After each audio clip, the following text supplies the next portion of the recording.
Hi, everyone. Welcome to the finale of season 1 of Rant Academy. Edan, you are a picture of beauty and grace. Hi, Araya. Hi, Shane. Look at all these wonderful people jumping on in. It's nice to see you. It's very exciting. Hi, Albert. Hi, Alex. Hi, Beck. Hi, Brenna. Oh, so many wonderful people. It's so nice to see you, and so many of you coming back again, which is awesome. Welcome back. This is just bloody great. I'm thrilled that you're all here. I've got 3 of my favorite improvisers, 3 old friends joining me tonight for the finale of season 1 of Rant Academy. And we're zooming in from different places. Edan and I are in Sydney, Brynley zooming in from Auckland, and Michael Hing is in outer space. Hello. It's very exciting. Hello. What's it like up there? On that note, I will just start by acknowledging that, of course, everybody watching and partaking tonight is doing so from different places, but I'm talking to you from unceded Gadigal land, and I'd like to pay my respects to the Gadigal people of the Eora Nation and extend that respect to elders past and present. This always was and always will be Aboriginal land. Everybody, welcome. I was just saying to these 3 wonderful improvisers before that most of the weeks of Rant Academy so far I've been giving a little bit of a loose theme. The theme tonight for our finale is 3 cool people who I love. Nothing. Nice. Theme is nothing. That's the theme. That's as far as I got. But I think it's really interesting. I'm psyched about the topics that we're going to hear tonight. Brynley's going to talk about the importance of all female improv troops.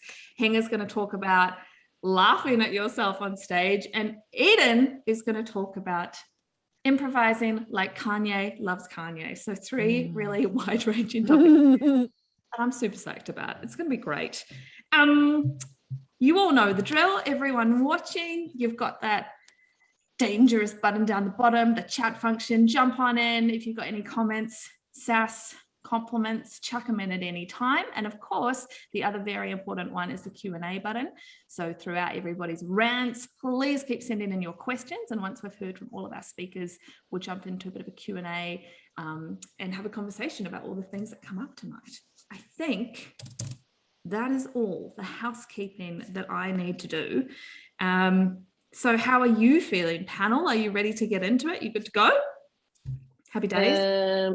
Yeah, Bridie, can I just say something pre-rant? Of course. I've been listening back to a lot of these rants this week, and I just wanted to commend you and congratulate you on bringing this all together, because I listened to a lot of people who I didn't always agree with, but I think that's the beauty of it, right? I think we're all trying to get to the same place of good improv, and how you get there doesn't really matter. So if you've heard something good on any of these rants, you thought, oh, that's like good. If it works for you, do it. And I think I find myself so often contradicting myself directly. And, it's kind of, life is a paradox, it's everything and it's nothing. And I think improv kind of mirrors that. So congratulations on putting a great program together. Thanks so much. And thanks everyone who's jumped in. It's been great. I genuinely feel like I have learnt so much. So thank you very much. Thanks, Eads. Well, Edan, you're actually up first today. So before you jump in, let me tell everyone listening just how brilliant he is. Okay, ready? Serious face, Edan, here we go. Look bashful. Edan Lacey is an award-winning actor, director, improviser. He trained in Viola Spolin's theatre games at the New Actors Workshop in New York City, and has also studied long-form improvisation at the Upright Citizens Brigade and the People's Improv Theatre in New York, and clowning at École Philippe Gaulier. He's very civilized. He's an international jet setter, people. He is the creator of 2 original web series and has written, performed, and directed shows at the Adelaide Fringe and Melbourne International Comedy Festival and the Improv Olympic. Edan, this is very impressive. He is a former American Cup and National Theatre Sports champion, and is one of the founding directors of Improv Theatre Sydney. Tonight, he will give us a rant titled Improvise Like Kanye Loves Kanye. Over to you, Edan Lacey. Thank you, my friends. So I've been listening to a lot of Kanye West. He's got a new album. It's just come out. I don't know if you know it. It's called Donda. He named it after his mother. So that's what brought me here tonight, to talk about Kanye West. And the title, Improvise Like Kanye Loves Kanye, which comes from the kind of dated meme of, love yourself like Kanye loves Kanye, find yourself someone who loves you like Kanye loves Kanye. And I looked up Kanye, and I looked up some of his inspirational quotes. And so this is a direct quote from Kanye West. And he says, "For me, I'm a creative genius, and there's no other way to put it." And to that I say, same, Kanye. I feel you. I get it. It is tough out here being a creative genius. And I don't know, some of you might be rankled by this term, by Kanye saying it, by me saying it. But I think we need to look at what a genius is. It's this kind of edifice in our society. Einstein's a genius, or whoever else is a genius. But like, what is a genius? Like, I think a genius. What a genius does is have moments of genius, right? A moment of genius is just a minute where the correct answer came to you, when things coalesced in your body. Viola Spolin talks about, through intuition, we are reformed into ourselves. And I think that's what a moment of genius is. It's, oh, that's the right thing to say. And I'm sure all of you as improvisers have had at least one moment of genius where you said the exact right thing. And the thing about improv is anything can happen. Whatever you said at that time was the right thing to say. You had a moment of genius. Therefore, you are a genius.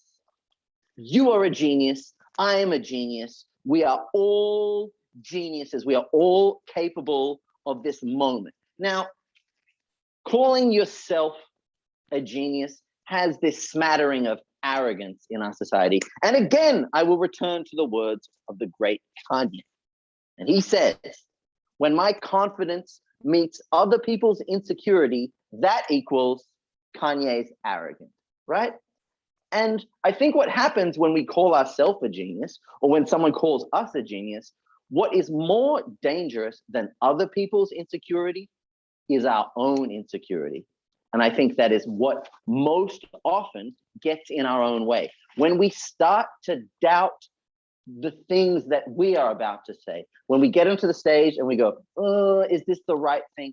And in that moment of you doubting yourself, all of the genius disappears from you. But if you skip that moment and be Kanye about it and step on the stage and say, "Here I am, I'm a genius, I'm the voice of a generation," suddenly you become correct, right?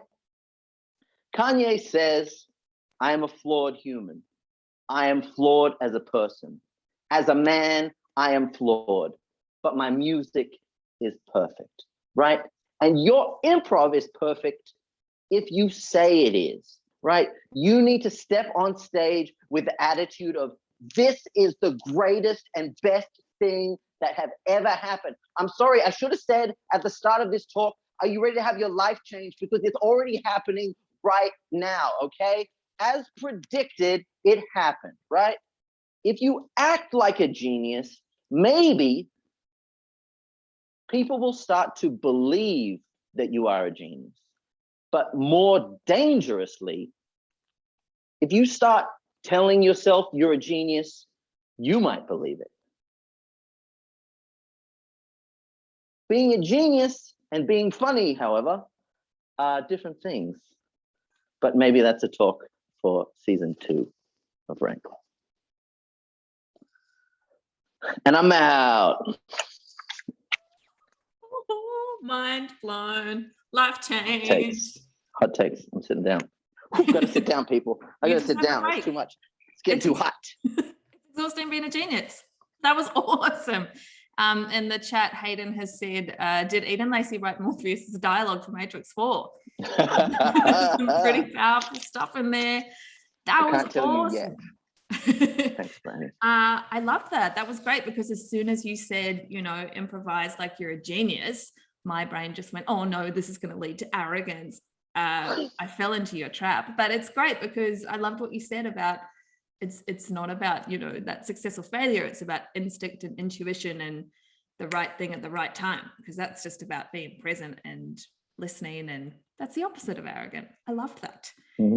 I've already scribbled down a whole bunch of things to ask you. I can't wait for the Q&A to get stuck into that. But for right now, we're going to keep on rolling along.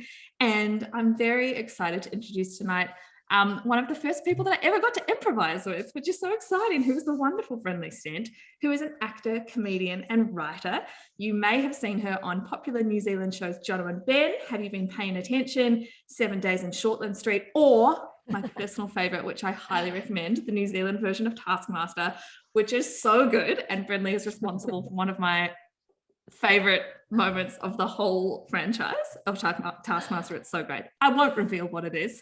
Brynley is also the recent winner of the 2021 Billy T Award for her One Woman Comedy Festival show, which is an unbelievable honor. It's a very prestigious award. She is very well known for her character, sketch, and absurdist comedy. And she is also a member of the prestigious New Zealand improv troupe Snort, who are a dream. Brynley Stent tonight is going to talk about the importance of all female improv groups.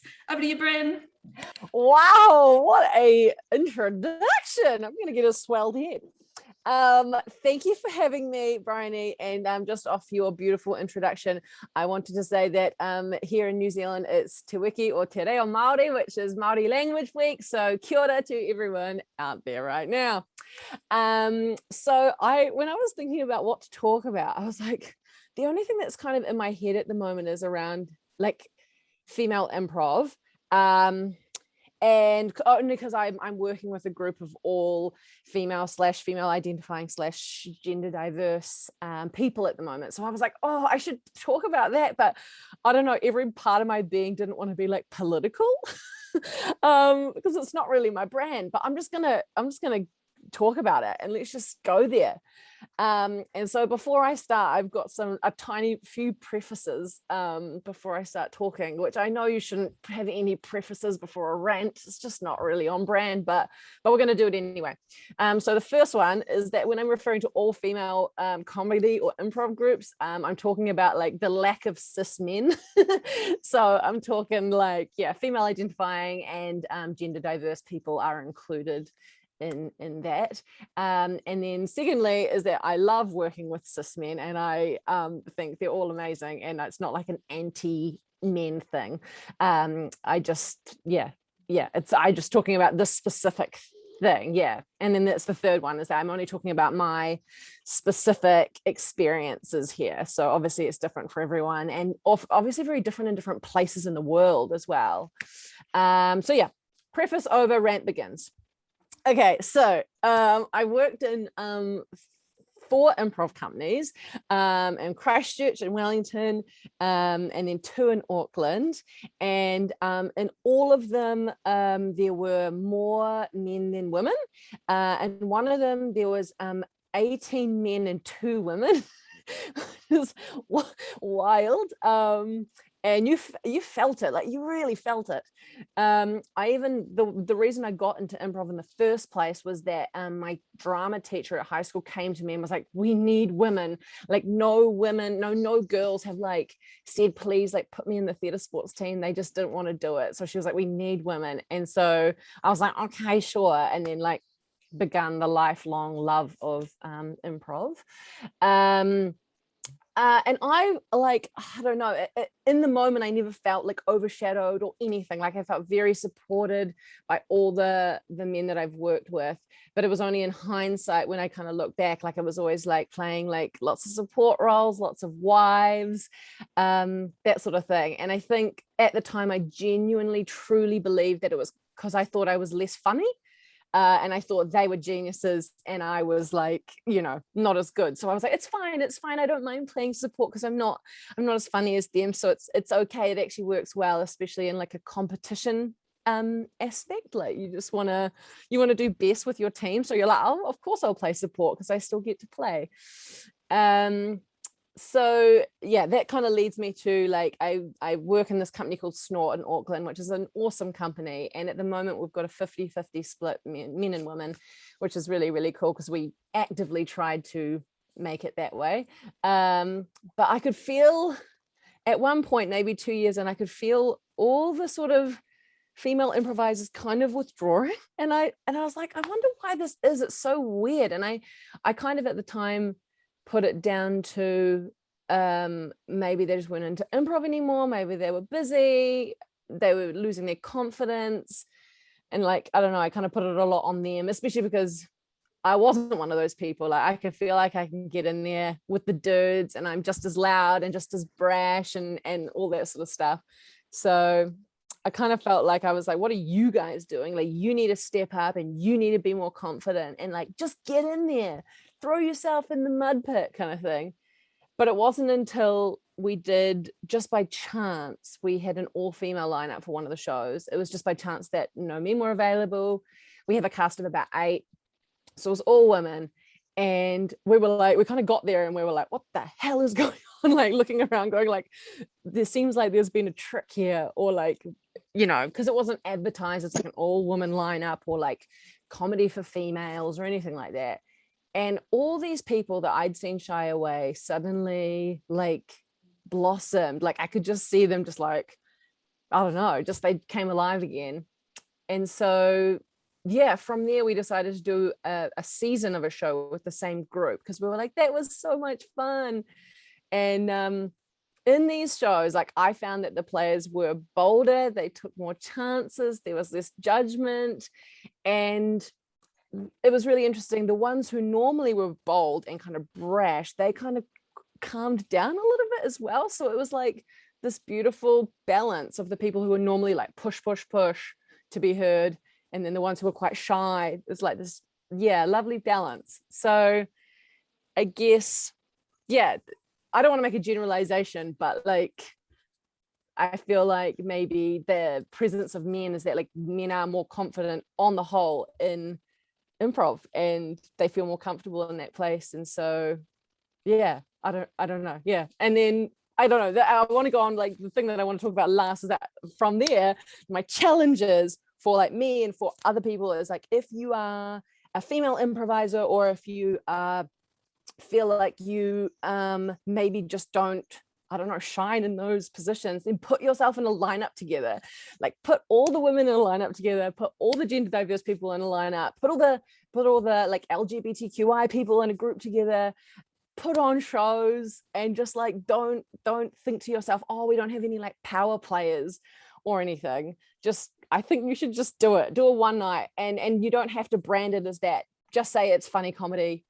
And then if you're a guy, it's this man who runs a comedy group or something like that, then like put on those lineups again. Like just trust them, trust that they're going to be okay. And you don't have to think, oh gosh, my brand is going to go down because the play isn't going to be as good. Because I guarantee you that you'll just see people that you never expected to be good blossom. Rant over. I love that. I felt that in my heart. Yeah. And so much of my early improv career was, we need women. So yeah. I totally felt you when you said that. Some great comments here. Arise said, I'd love performing in all female groups. I genuinely do such different improv. And I'd love it if it wasn't advertised as a diverse lineup, but it just was anyway, says Shane. Yeah, I've got some scribbles as well, some questions. I feel like there's going to be a lot to delve into on that one too. So thanks, Brynley, for sharing that stuff. I think it's really important to hear. And like I said, it's like right in my heart. I was like, oh, that just sounds so nice, that show, when you looked around and just felt that support and that moment of empowerment. That's fantastic. Hayden's made a beautiful point too here in the chat. Every team has a different vibe. Shaking up a lineup can make people shine in so many different ways. Change is good, people. Yes, break out of the molds that you're used to being in. I love that. Okay. We have one more rant tonight, and then we'll get into the Q&A. It is, of course, the wonderful Michael Hing. Michael Hing is a comedian, radio presenter, and actor. He's a co-host of Triple J Drive and has also been a regular fixture on SBS Viceland's The Feed. He has performed stand-up comedy around Australia and internationally. He studied improv at UCB in LA and New York, And if you can believe it, he has both a Dungeons and Dragons podcast and also a comedy podcast about classified ads, both of which are very funny podcasts. He's appeared in the Stan original series, The Other Guy. He's the host of the SBS doco series, Where Are You Really From? Plus, he's the host of the new SBS show, Celebrity Letters and Numbers, which is very bloody exciting. Heng tonight is going to talk about the fact that it's okay to laugh at yourselves or just in general on stage. Very excited to hear this. Over to you, Heng. Hello, everybody. Thank you for that really kind introduction, Bridie. I will also say that mine is the least earnest of the talks tonight. And following on from Edan and Bryn, I do feel like an idiot. So I'm sorry, Variety is everyone. the spice of life. Also, I did try the line up the order every which way, and I was like, Of course. let's just No, let it play I out. understand. I totally understand why you've done it this way. Hello, everyone. My name's Michael. What a lovely intro, Bridie. Thank you so much. This is a real joy to be here. Although I will say it took me ages to work out what I was going to talk about tonight because I don't have a lot of or very many strong opinions about improv because I feel like fundamentally I cringe at myself taking improv more seriously than any other part of my life. And I feel like if I allow myself to take art or improv more seriously than the rest of my life, I will end up like just screaming at someone like that choice was unearned while they're like, miming wanking off a cow or something. Like it just like leads to these like, intense things where I'm yelling at like where people are yelling at each other. And it's like over you went like this to do a phone when you should have gone like this, or you stop using guns like this, whatever. So I recognize that, we're all just here to, just as a thought starter. But I guess what I came to then was like, what is a piece of advice or what is something that someone has told me during my improv, like what you could broadly describe as improv training, that I think about a lot, that annoys me a lot. And it's don't laugh on stage. I hate it. I hate that so many people have told me don't laugh on stage so many times throughout, again, what you could broadly describe as a career. So really, is this a rant or is this me just arguing with an improv teacher I had about 12 years ago? Well, they're not here because they don't work in the industry anymore. But anyway, or maybe they do and I just haven't seen them around. Anyway, not important. I was doing a scene again over a decade ago with my friend Tom Walker. He's very funny, and we was in a jam, and he was pretending to be a horse, clomping around with his hooves, classic improv stuff. And I was finding it very, very funny, and I started giggling, and the improv teacher stopped the scene mid-jam in front of everyone. Stopped it. There was like maybe 15 other people in the class or whatever. He stopped it and he was like, "Hing, don't laugh. That's the audience's job." And I was like, "Oh, right, okay." And he's like, he said something like, "You're only doing their job because they're not doing their job." And he meaning like you're only laughing because they're not laughing. And I was like, "No, I'm laughing because I find my friend Tom funny." But I think that's why people, like, broadly speaking, don't like people laughing in scenes, because they're like, it's self-indulgent, and it's like, as the performer, you shouldn't be enjoying this in the same way the audience is enjoying this. You should be like, your enjoyment is receiving the adulation of the crowd or their response. It's not actually enjoying it as well. But I think in order to make good choices as an improviser, you have to, I don't know if good's the right word, but in order to make interesting choices as the improviser, you need to partially inhabit the mind of the audience to see to think about what they're expecting and to think about what they want, and not that you have to give them what they're expecting or not expecting, or not that you have to give them what they want or don't want, but I think you have to at least understand that in order to make better choices in the context of this being a show. And I think so often as improvisers, it's like, I'm the character and this is what I'm doing, and as a result, you don't necessarily think about not what the audience wants, but where the audience is at. And and the reason I bring that up is because I think when you're laughing at the thing, it's because you're watching it as an audience member. You're kind of seeing it, and it doesn't mean you have the full context of where they are. Like, maybe you're laughing because that like an improviser is having to do an accent they hate doing or something, or a voice they hate doing, or they're being forced to do a kind of scene they hate, and maybe you're laughing at that, and that's fine as well. But I just think it keeps you aware of like what's going on. I'm sorry. It is evidence that you're aware of what's going on.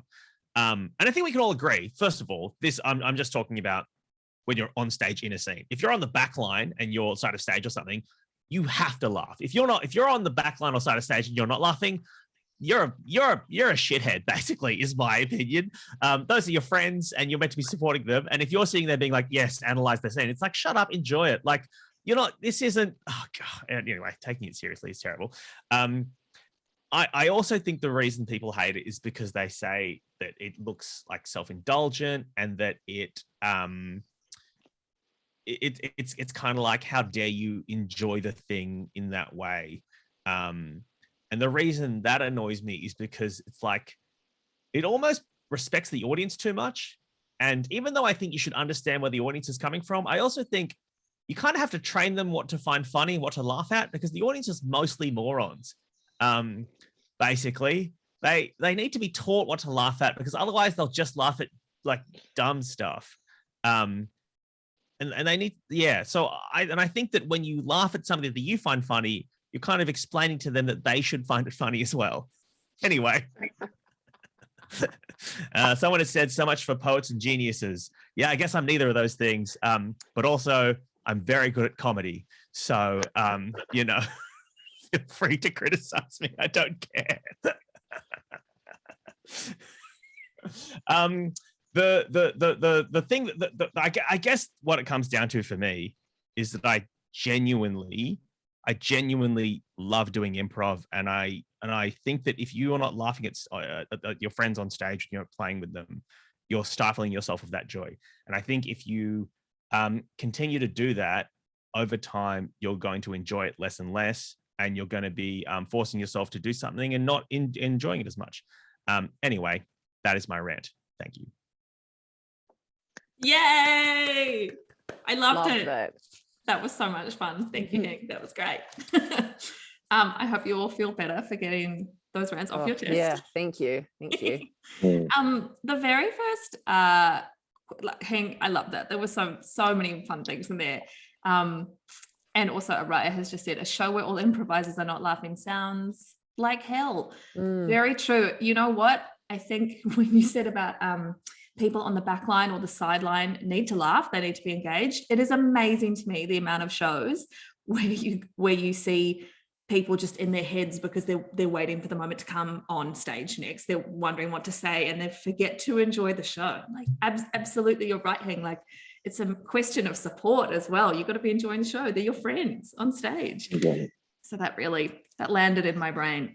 Cool. We've got some questions coming in, but the first thing that I wanted to ask was, before you got into your rant, Heng, and you were talking about the fact that you often cringe when you think about improv, which I do too. And I also love it so much. And so I kind of just wanted to start with that, because I think it's actually a really interesting sort of place to start. Maybe all three of you can kind of give us, Heng, we know that you cringe at improv a lot, but Brynley and Edan, I wanted to know where on the spectrum of being like, nah, this is the most serious and wonderful art form in the world, no cringe, to, oh my God, we're a bunch of adults like doing all these weird things on stage. Where do you sit, Brynley? Do you want to kick us off? Oh, I think it's cringe, but it's like, I don't know, the same way that like, I don't know, a lot of those like nerd culture things are cringe. Is that if you own it and you're like, but it's fucking cool, then I don't know. I think it's great. There's a really great joke by a guy called Reese Matthewson where he talks about like the least sexy art forms, and he says that improv is only one step above magicians. That's like the lowest common denominator. It's like the least cool, but only above magicians. Okay, well, that's good. That's it's important for everyone to stay humble, you know. Love that. What about you, Edan? I was once in an air guitar competition. I thought I'd try it because I thought it would be hard to do, and I didn't make it to the next round. But as I left the bar that it was happening in, I walked back, and there was a grown man just pretend shredding on stage, and I was like, this is a real knife edge between the razor's edge between the most awesome thing ever and just the lamest dirt. Yeah. But I think all that keeps it in the most awesome thing is that everyone's doing it together. And that everyone's like, we're doing this thing, and let's not talk about, no one say lame, and no one will think about it, and we'll just And also some of the coolest comedians in this world, like coolest if we're talking like, you know, whatever the popular people decide to call, came up through improv. Yeah, 100%. almost all of them. Yeah. You know, starring in movies, were on SNL, and they started out, you know, with UCB or IO and all of that stuff, which is so good. It's Oh, sorry, you go. No, sorry, no, please, Hing, jump in. Oh, I was going to say, I just want to clarify my position on the cringiness of improv. I feel like I didn't explain it expressly, but I feel bad having more serious opinions about improv than I do about the rest of my life. That's the thing I find weird, because obviously I fucking love improv. I run a show, and I'm here, aren't I? It's more that I'm like, I guess the thing I find like bad for me to do is to spend heaps of time being like, it is like, you know, you can only have 2 people on a seat or whatever, like, you know, having some like yelling about some rule when it's like, you know, fix the rest of your life, mom. You know, just like, Michael, the rest of your life's a mess. This is some people's whole lives, Michael, okay? This is all some people have. No, but I do understand. Not me, obviously. Yeah. I mean, like, your love for improv is unquestioned, but I think, it is totally that fine line. And I worry, you know, I even worried when I started doing Rant Academy. I'm like, is this taking out, all the joy of it if we're just going to rant about it? And it's been the opposite. Like, I've absolutely loved what people have had to say, and it's really made me think about the art form in lots of different ways. And I guess, my you know, part of myself that sort of also cringes is, I think, from that same place sometimes that you just said, Michael, which is when I'm like, I'm worried that we're just going to suck all the fun out of it, and we're going to forget for a moment that we're playing pretend, which is just a fun, joyful human thing to do. And then, if we start getting serious about it, that's when I get really worried. But I think there is absolutely a happy medium that we can and should strive to find. Yes. Same with like notes. It's the same with notes after improv. I'm on the fence with that too, you know, because it's like sometimes it's so awesome because like dissecting what you've done is great and getting good notes is awesome. And then other times you're just like, but I have fun. So if I had fun and the audience had fun, then does it matter? I don't know. It's hard. That's a really great metric if you had fun. One of my draft rant topics of mine a few weeks ago was going to be, please don't talk about that scene you did that time, because, you know, improv lives and dies in the moment, which is the beauty of it. And if you did the greatest scene ever, fantastic for the people who were there on stage and in the room with you. And if it was the worst scene, fantastic, because it's done. So no one needs to think about it again. And that's kind of the ephemeral beauty of it. And but then, of course, we're talking about improv, and we will talk about specific scenes now. So there is room for both. We've got a question from Hayden for Michael, but Edan and Bryn, keen to hear your thoughts on this too. So obviously you talked about a rule that I think, I've definitely been told many times. I'm sure we've all heard it a lot. Don't laugh on stage. What other improv advice have you tried on and thrown out? Gosh. Yeah, I love this as a question. There was it's sort of a taste thing.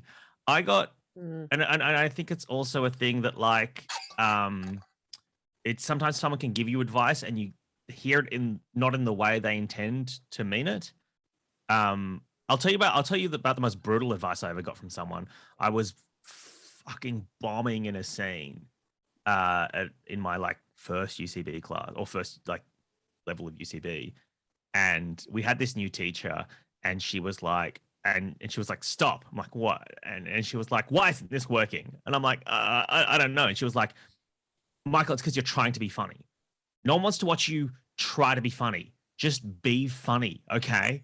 And then the scene continued, and I like left, and basically I came very close to crying. Like I was just like, oh God. And then for the rest of that course, like she's right. Like you should, like watching someone try to be funny is like pathetic and it's cringy and it's sad. But the way she gave me that advice made me second guess everything I did after that. And I just spiraled and was basically bad for the rest of the class and only made one friend in the class. And I think it's because of that and not because of my personality. I don't know, man. Maybe if you were just funnier. Yeah, she actually told me. She said, "Stay away from him because." She said, "Oh boy, he stinks. Yeah. He really stinks." Yeah. But the thing I took away from that and tried to do for a while was forget about trying to be funny, just sort of be in the scene, which I think is true. Don't try and gag, just try and be in the scene, whatever. The opposite of that is when I've had teachers tell me don't do jokes, and I've tried to do that before, and I hate that. I hate not doing jokes. It's there's a difference between going for a gag and just not trying to be funny at all, not doing any jokes. I'm that's you're just doing theater now, and who likes theater? Yuck. I love that. These are great. Edan, do you have any advice that you've tried on and decided was not for you? Oh, bad advice? Or maybe good advice that everybody else loves, but it's just not for you. I mean, I think bad advice is its own sort of good advice. In that it will develop in you the gut feeling of what is the wrong advice. A lot of you're going to get feedback from a lot of different people, and the good advice or valid criticism will hit you in a way that's it won't leave you. You'll keep thinking about it. It'll haunt you because there's some element of truth in it. Whereas bad feedback will hurt you, but in a way that's just hurt you, and you have to ruminate around it and find a way to be oh, actually they were wrong. They just didn't understand that. And that's valuable. Learning who to listen to and what, kind of honing your instincts in that way. I love that. That's a really, really great thing for everyone to be reminded of. That's awesome. And what about you, Brynley? Oh, the one that comes to mind for me is basically the teachers at my high school being stop using your lunchtimes and stop bunking out of science to go and do improv and theatre sports and practice your theatre sports with your team. That's not going to do anything for your life kind of vibes. You're never going to get into uni if you flunk out of this to go and hang out with your mates to no audience, and practice extracurricular practice. And it's all bullcocky because it's what that's my career. I love that. Why would I be going to science anyway? This is so much better and more fun. Yeah. I love that. That's great. My whole career is based on what I did after school and extracurricularly at uni. I have a languages degree. I don't use it. Never knew that, Bridie. I speak heaps of languages, you guys. Okay. Another question for Heng off the back of don't laugh on stage. Can you recover after breaking in a scene, or once you've broken, you just have to roll with it? I think if you're laughing from I know this is a not helpful way of thinking about it, but this is the way my robot brain thinks about it. It's if you do more than one laugh, then you need to pull it in. And if you can't pull it in, then it becomes funny. You need to try not, you need to, after you allow yourself to feel the joy of watching your friend do something very, very funny on stage, I think you feel that, and then you need to pull it back. Yeah. And then sometimes, but not always, ideally not always, but occasionally the joke then becomes you trying not to laugh. And that's obviously the greatest thing to watch in the world is, it really is. Yeah. I have a very interesting relationship to laughing on stage because on mum's side of the family, there's a lot of actors, like my grandma and granddads, and they're all classical actors, and so this rule of not corpsing on stage and being in character and taking that very seriously was drilled into me. So I saw your topic and it was oh no, I'm going to find this challenging, because to me I'm fate worse than death. If I break character, that's the worst thing I can do. However, as you just said, if I'm in the audience and I see people joyfully laughing at each other, I love to watch it. So I definitely have a disconnect between me on stage and me in the audience. Sure. Yeah. Yeah. You're much better at this than I am. This is again a defense mechanism because I corpse all the time and can't control it. That's really what this is about. I do too. Well, we keep using this term corpsing. Monique has asked, why is it called corpsing? Corpses can't laugh. There are Ooh, actually... I don't know why. Well, I was about to say I do know why, but actually there's so many different answers. I know some of the possible reasons why. It's one of those terms that's been around for a really long time, so it's argued about the origins. Do any of you know, or will I jump in? No, Okay. please Go tell for us. it. There's a few schools of thought. One is that back in classical productions where there's lots of, spear carriers and extras essentially on stage, a funny joke amongst actors would be to try and make the people playing the corpses laugh, just for giggles, just amongst yourselves. Right. I love that story. Because they definitely shouldn't laugh. I mean, they definitely shouldn't. But it's also just some people are like, oh, it's just the word itself is like, if you break out a scene, then you're kind of like killing the moment. You're killing the reality of the character. But then I read in a book, and because it's in a book and not the internet, I feel like it must be true. Much more legitimate. More legitimate. Apparently, there's also a school of thought, which is that it's called corpsing because in the early days of electricity, scientists, Hing's like, where is this going? Apparently, again, read it in a book, that doesn't make it true, but it does make it published. Apparently, in the early days of electricity, scientists obviously wanted to run experiments to see, let's see all the different things we can do with this amazing thing. We'd love to test it on people to see what electricity does to the human body. And a whole bunch of judges were like, no, you shouldn't do that. That probably will have dire consequences, which is great from them. But they did compromise and said you could practice on corpses. However, we can't just be having you electrocute a whole bunch of corpses of nice upstanding citizens who've died. So just practice on the criminals in the morgue. And then apparently when different electromagnetic pulses and things were applied to different parts of the body, the facial expressions of the corpses would look like they were laughing. So it's a deeply horrifying thought. That's terrifying. Yeah, theatre. Of course it's theatre. Really it's so did. dramatic. You really did know a lot about that, Bridie. Yeah.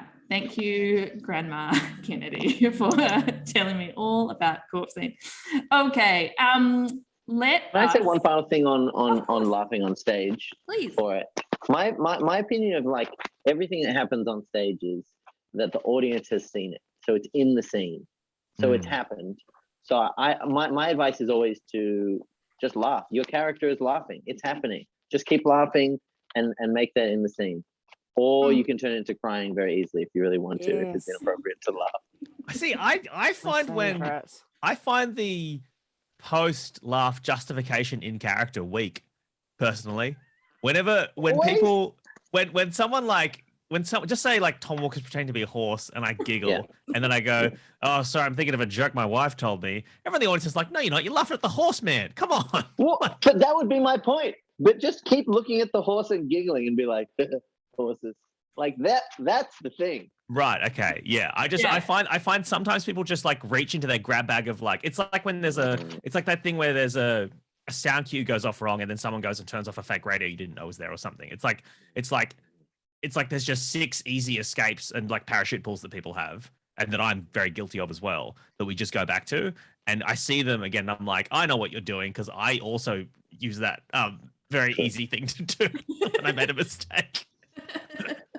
Yeah, I really like what you said, Hing, about isn't laughing on stage just proving it's just evidence that you're aware of what's going on. You're aware that something funny is happening and you're a human reacting in the moment.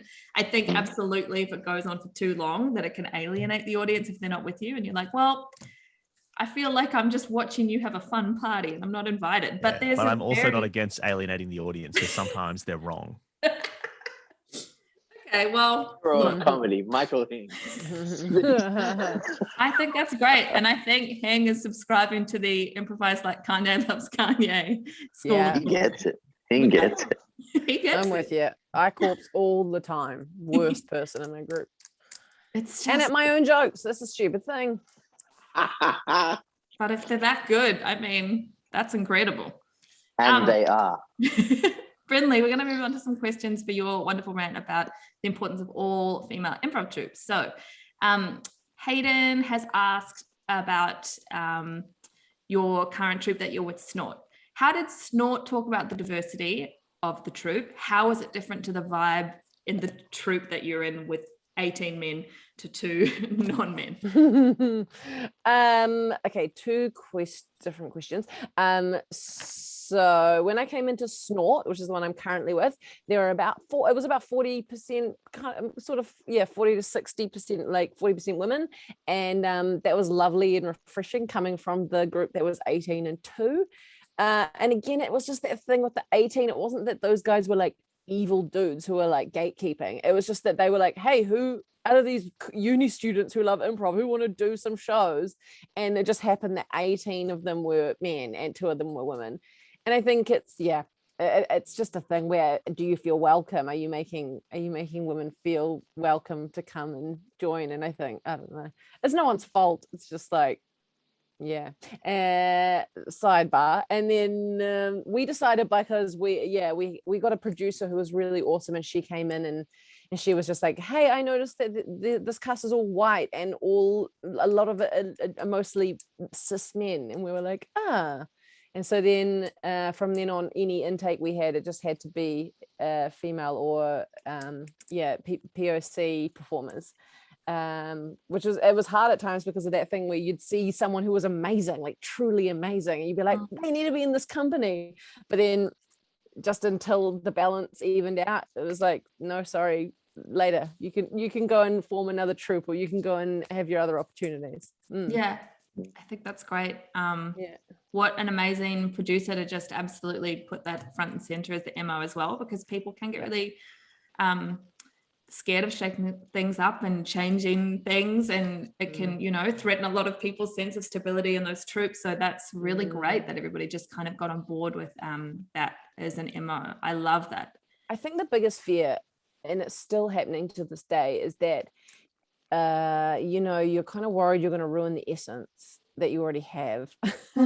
And I think we loved our group the way that it was. And when we talk about bringing new people in, it's that thing where we're like, well, they kind of fit the bill of people that we need to bring to this company so that we can have this kind of cool, diverse group of people. But also we're like, but are they good enough improvisers? Are they going to ruin the joy of this group? And it's like, give them a chance and then they can learn to be better. I don't know. It's so hard because you don't want to, No, that's so true. I love that.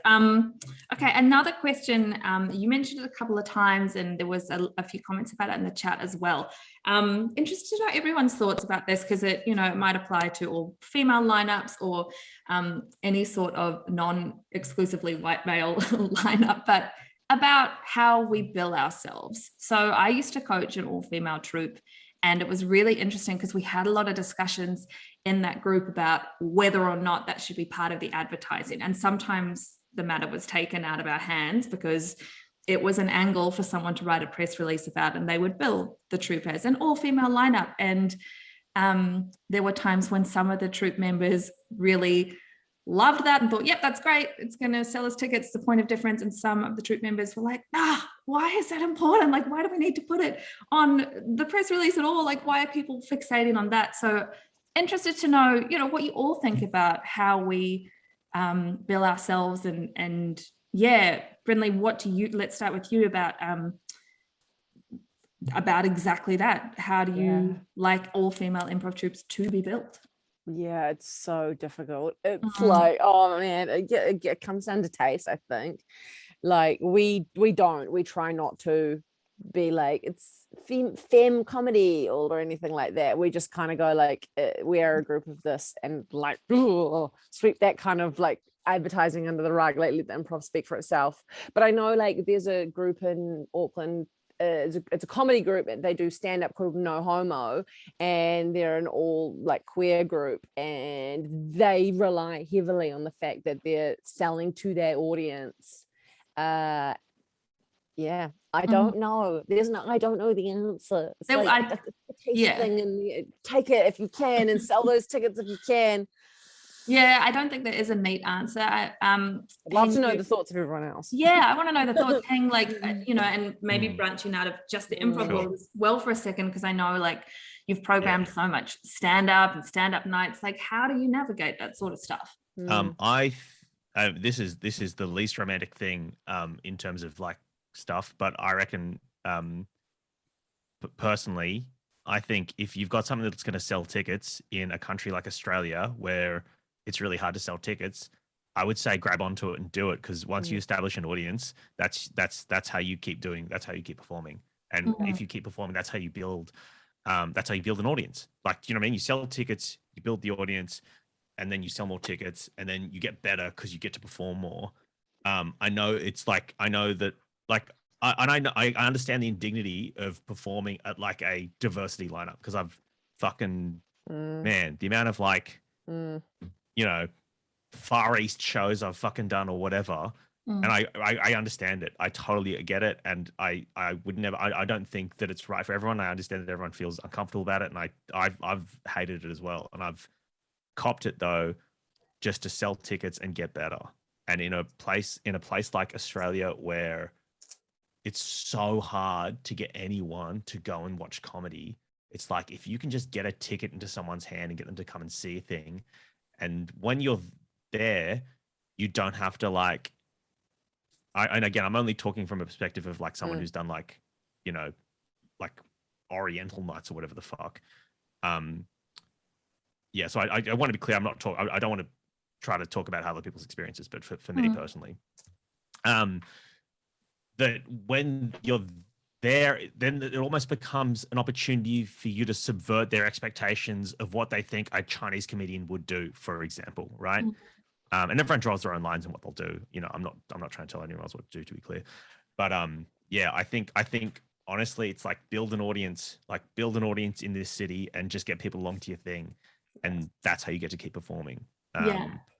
In terms of like the problem that happens with that is the audience expects a certain political or identity or whatever laden material then, that I think once they're in the room, it is your job as a performer to navigate as sensitively and as lovingly as possible. Yeah, and that's I think where the real skill is. Like, I reckon get them in the door and then change their minds or talk to them about it there. But that's how I've kind of approached things in the past. I may be wrong. No, thanks for sharing those thoughts. That was great. Araya said something here, which I think really is great too. Like, it's hard because if I was in an all-female group, I wouldn't want to advertise that. But as an audience member, I would love to see one advertised. And I completely understand what Araya is saying there, because I think especially, you know, when I was starting out as an improviser or starting out in comedy generally, I just didn't really see many females on stage at all. And I know that I would have loved it, especially as a teenager, where very much like Brynley, I was one of the very few girls performing at that time. It would have been really fantastic. I think I needed it more as an audience member than I do as a performer. It's really tricky. Okay, we're going to talk about Kanye and Edan Lacey. Yes. Not the last time we use those two names in the same sentence. I love this as a bit of a call to arms and an empowering kind of little mantra to improvise, just like Kanye loves Kanye. I love that. So we've got some questions here from Shane. For Edan, can people starting out in improv be geniuses as they learn, or will there always be a learning process to overcome, and then you can realize you're a genius later? Yeah, at what point do we Kanye-ify ourselves? I think that the thing to hang on to is that, and to realize from the beginning is that you are capable of moments. Like the Gaulier would always talk about clowns coming onto stage and hoping that they would make something great. And showing it to the audience and being like, this is good, right? I love this. And the people are going to think what they want. But I think if you present something to an audience as like, maybe this is bad, then you open the door to them agreeing with you and being like, yeah, it is, right? Where at least if you have the hope and the dream of being great, then it can happen. If you don't believe it can happen, I think it's a lot harder. If you're struggling against yourself, you're the first person you need to win over, right? Oh, that's great. Everybody write that down and put it on your wall. Yeah, you're the first person that you need to win over. I love that. And you know what? It's interesting too, because I would wager that most people getting into improv who are doing it, you know, with the idea of performance in mind, rather than we're forced to do it as a corporate team bonding exercise or something. Most people who are doing that have experienced that moment of genius at some point, because it happens to everyone at different times. It might be just absolutely having the right thing to say in the right moment, or, you know, it's like this fleeting moment that just pops up every now and then in life. We've seen it happen, and it most usually doesn't happen on a stage. It just happens in life. It's a human thing. So they've all experienced it in some degree, and it's exciting to think that you might do an art form where you can sort of harness that a bit more. I think we live in a world of finished articles, where I always talk about James Dyson a lot, who invented the Dyson vacuum cleaner, which is a tremendous device. If you need a vacuum cleaner, I cannot recommend them highly enough. They're very good at what they do. But he made something like 5,000 prototypes. He made 5,000 bad vacuum cleaners. Like, I imagine they weren't all good. And there's that, you know, it took time. These moments aren't going to happen every time. It takes time to find the vacuum cleaner that sucks. You know, I think someone said it maybe, oh, this is terrible, because I think it was only a few weeks ago, and I can't remember who said it. But yeah, we'd have no inventions in the world at all. We would literally have nothing at all if people were just interested in finished products and not the process. But we're so used to that finished product. And you know what, Edan, like everything that you just said, I'm like, that's really good. I agree with all of it. But then there's still the fear part of me, which is like, yeah, but I don't want to tank on stage, and I don't want to get it wrong in class, you know? So can we talk about the fear a little bit? Yeah. Yes. Do you think Very like, drama school. Yeah, fear. It's fear. you fear drama school. I feel like probably a lot of people do. Heard some horror stories. Yeah, fear. What is Kanye's relationship to fear? Let's start that. I know obviously you are best friends with him and know him really well, but do you think Kanye ever feels fear? I mean, I imagine that he did at some. Look, I just want to be clear. I don't know Kanye West. I've never met him. I cannot speak for Kanye in any way. But look, I think it's a careful balance between listening to an audience and being like, if you're going on stage every night just being like, rah, rah, rah, you know what I mean? I'm a genius and no one is laughing and people are walking out. You need to look at it. But you need to look at, it might be genius, right? But is it funny? And I think that there's a separation between the two. Like, funny is just, are the audience laughing? It's funny. If they're not laughing, it's not funny. And it's as simple and as complicated as that, right? But I think to engage an audience and to get people to listen to you, you can't be going on stage asking them if you're worthy to be there. You have to take up the space and be like, this is exactly where I'm supposed to be. And if you tell an audience that, they'll believe you. And they'll be like, all right, well, if you're exactly where you're meant to be, let's see what happens. Peter Brook, there's like a seminal theater book called The Empty Space. And he says, an empty stage full of potential is far better than an actor who doesn't want to be there.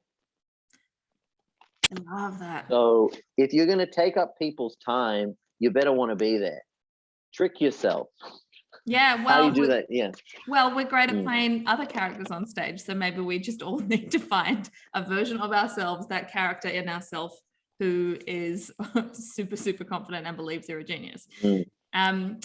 Heng and Brynley, obviously Edan's best friend since childhood, Kanye West will be his pick. But Brynley and Heng, do either of you have an artist that you can go to for improv advice that springs to mind? Someone asked this question, and yeah, it was Hayden. Any other artists to look for improv advice, whether or not they're in the world of comedy?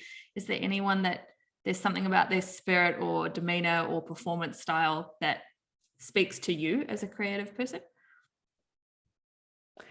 There's a comedian in New Zealand, actually. His name is David Correos, and he was on Taskmaster New Zealand season 2, which you should watch if you haven't already. And he just goes for it. That's all I'll say. He just goes for it. He throws himself in with, and it's always with positivity. Do you know what I mean? Like he's happy to fail. He's so happy to fail, but he tries everything to the utmost of his ability. Like he's just like, he puts his body on the line.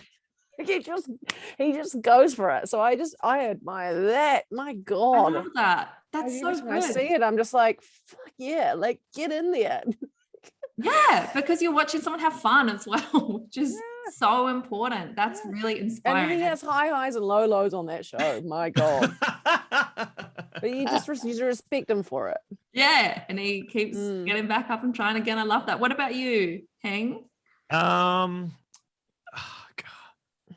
I don't know. There's like a guy I saw do an improv scene once. This is such a it's like you know how like the little things just stay with you and you're like, fuck, I wish I had the fucking brain to think. Anyway, a tiny little thing. I was watching a scene and he was I don't know, probably a guy in his like 30s or something, and he was endowed with playing like someone's young daughter, and they brought him on stage, and this man looks nothing like. The audience immediately laughed in that kind of like way that audiences will, where they're like, well, that's not a young girl, so therefore this is funny. and I remember it being like, shut up, idiots. That's not why this is funny. That's not funny yet. You're allowed to be different people on an improv stage, you know, and I'm already like grumpy at the audience for laughing at the wrong thing. I'm great to go to a show with, by the way. And immediately he walked on stage and he just like waited in the laughter for it to die down, kind of signaling to them, I'm not going to play the game that you want, which is big man playing little girl is funny. Like, that's the game you want me to play, and I'm not going to play that. And he just very sweetly began to like pretend to do his hair. And every time he said something, he would just do this little thing with his hair. And it was just a tiny little physical. Anyway, I just watched that and was like blown away by, first of all, the strength of character to be like, I know what you want me to do, audience, and you're wrong, and I'm going to do the thing I want to do that is better than the thing you want me to do. And then also, as someone who fails miserably at all physical comedy, just this as a very simple, immediate thing, I think of it as like the perfect like 6 seconds of improv I've ever seen. And I always look at it. I always think it always comes into my mind every time I do a scene that I'm like, I suck at improv and I'm terrible. I always think about that and be like, you should be more like that guy who was pretending to be a little girl by touching his hair. That's it.